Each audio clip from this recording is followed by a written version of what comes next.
আরে কি হয়েছে? কার ফোন পেয়ে তুমি রেগে যাচ্ছ একটু বলবে প্লিজ? আমাকে এক্ষুনি হাসপাতালে যেতে হবে। হাসপাতালে কেন? আমাদের বিহান ঠিক আছে? হ্যাঁ রে বাবা, ঠিক আছে, একই রকম আছে। বৌদি আমাকে ফোন করেছে। কম্পাস জামিন পাওয়ার পরে বৌদি একটা সিদ্ধান্ত নিয়েছে, কিন্তু বৌদির সিদ্ধান্ত আমি কিছুতেই মেনে নিতে পারবো না, কিছুতেই না। বৌদি দাদার কথা শুনুক বা না শুনুক, আমার কথা বৌদিকে মানতেই হবে। বৌদি এভাবে বিহানকে নিয়ে ছেলে খেলা করতে পারে না। শোনো শোনো শোনো শোনো, কি ছেলে খেলা করেছে আমাকে একটু বলে দাও প্লিজ। কি বলবো বলো তো পৃথা, বৌদির যে কি হয়েছে আমি কিছু বুঝতেই পারছি না। বৌদি কম্পাসকে নিয়ে এখন হাসপাতালে যাচ্ছে।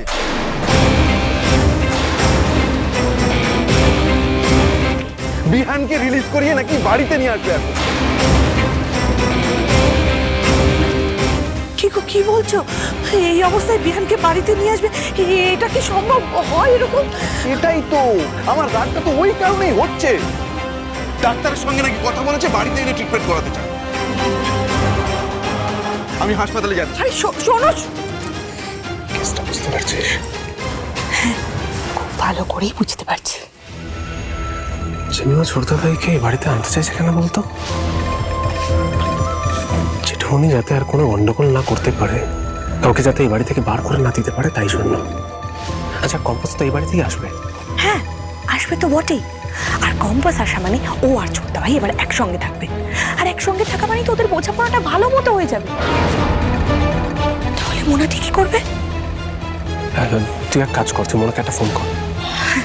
এখানে নয়, ওদিকে কি কল করবো। কি হয়েছে মা? তুমি এরকম চুপ করে আছো কেন? বলো না। বিহান স্যারের কিছু হয়নি তো মা? আমাকে একটা সিদ্ধান্ত নিতে হবে কম্পাস, একটা কাজ করতে হবে। আমার কথাটা আগে ভালো করে শোনো। কোর্টে আমরা সমস্ত কিছু প্রমাণ করতে পারবো যদি বিহান স্যার ভালো হয়ে যান, আর যদি জানা যায় কোন কেমিক্যাল থেকে বিহান স্যার অসুস্থ হলেন, আর ওই কেমিক্যাল কোথা থেকে এলো কলেজের ল্যাবে। ল্যাবে কাজ করার জন্য যেই কেমিক্যাল ব্যবহার করা হয় সেটা কোথাও না কোথাও থেকে তো কিনতে হয়, এবং সেটা কেনার জন্য একটা লাইসেন্স দরকার হয়।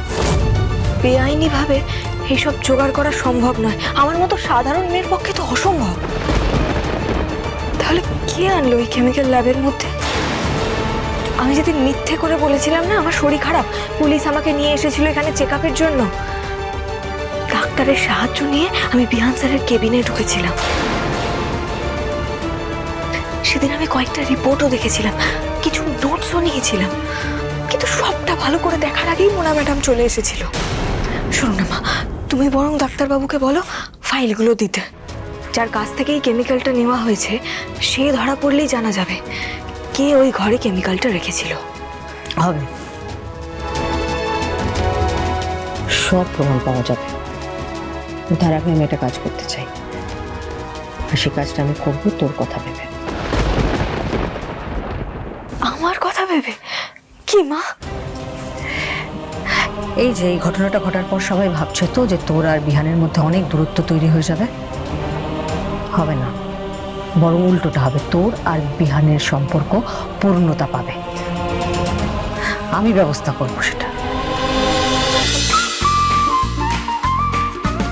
কম্পাস সোম থেকে রবি প্রতিদিন সন্ধে ৬টায় স্টার জলসায় ও জিও হটস্টারে।